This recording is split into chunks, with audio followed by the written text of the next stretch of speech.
ସାଙ୍ଗମାନେ ଦିନ ନଟିଆ ଆଉ ଗାଣ୍ଡୁ ସ୍କୁଲରୁ ଫେରୁଥାନ୍ତି। ଯାଉ ଯାଉ ଦେଖନ୍ତି ଗୋଟେ ବୁଢା ଲୋକଟି ଗଛ ମୂଳରେ କାନ୍ଦି କାନ୍ଦି ବସିଥାଏ। ନଟିଆ ଦେଖି କଣ ହେଇଛି ବୋଲି କହେ।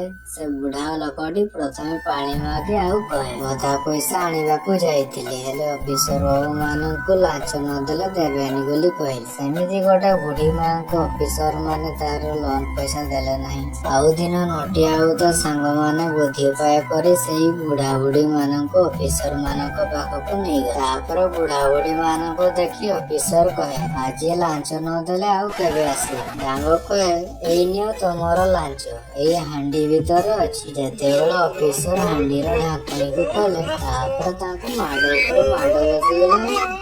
ଚ୍ୟାନେଲକୁ ସବସ୍କ୍ରାଇବ କରିଦେବେ।